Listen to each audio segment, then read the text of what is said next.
მშვიდობა ჩვენო პატივცემულო ტელემაყურებელო. ჩვენ სამშობლოში გლოვის დღეებია. გარდაიცვალა საქართველოს კათოლიკოს პატრიარქი, მცხეთა თბილისის მთავარეპისკოპოსი და ბიჭვინთის და ცხუმ აფხაზეთის მიტროპოლიტი ილია მეორე. ჩვენმა პატრიარქმა სააქაოდან საიქიოში გადაინაცვლა.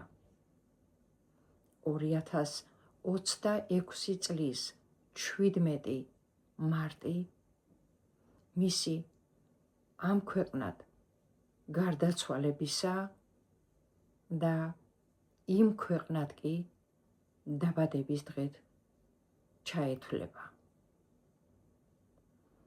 მაღალმა ღმერთმა მის სულს დაუმკვიდროს განსასვენებელი, სადაც მართალნი განისვენებენ. შემოგთავაზებთ პატრიარქის ქადაგებებიდან ნაწყვეტებს.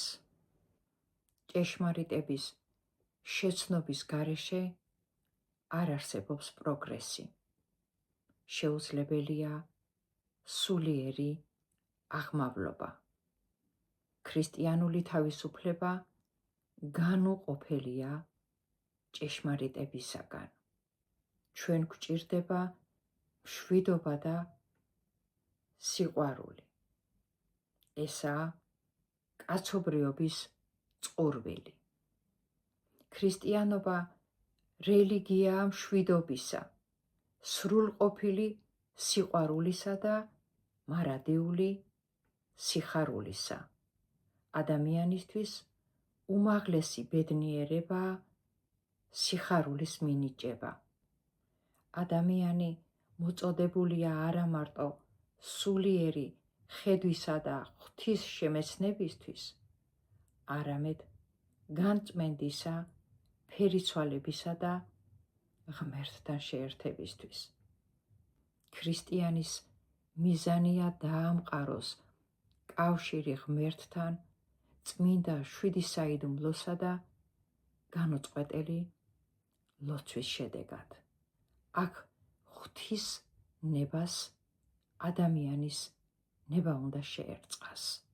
ამ კავშირშია არსი სიწმინდისა და სიყვარულისა. ეკლესიის ცხოვრებაში, როგორც საიდუმლოში, არის ორი მხარე. გარეგნული მხარე, რომელიც მოიცავს ადამიანის ქრისტიანულ ცხოვრებას, დაფუძნებულს რწმენასა და სიყვარულზე და მეორე მხარე მისტიკური, რომელიც იწყება ამ ქვეყანაზე, დედამიწაზე და გადადის სასუფეველში, სასუფევლის მარადიულობაში. ვინ შეიძლება ეკუთვნოდეს ქრისტეს ეკლესიას? ის, ვისაც სწორად სწამს და აღიარებს წმინდა სამებას. ვინც მიიღო ნათლისღება, ვინც შეერთებულია ღმერთთან და მოყვასთან სიყვარულით, ემორჩილება და აღიარებს სჯულის კანონებს. ვინც ეზიარება ტაძარში შესრულებულ წმინდა საიდუმლოებს, რომელიც სამღვდელოების მიერ წმინდა მოციქულთაგან მიღებული მადლით აღესრულება. ადამიანი ეკლესიაში უნდა გახდეს არა მარტო სულიერი, არამედ უნდა იყოს წმიდა, რათა დაიმკვიდროს ღვთის სასუფეველი. ეკლესია სულია ერისა.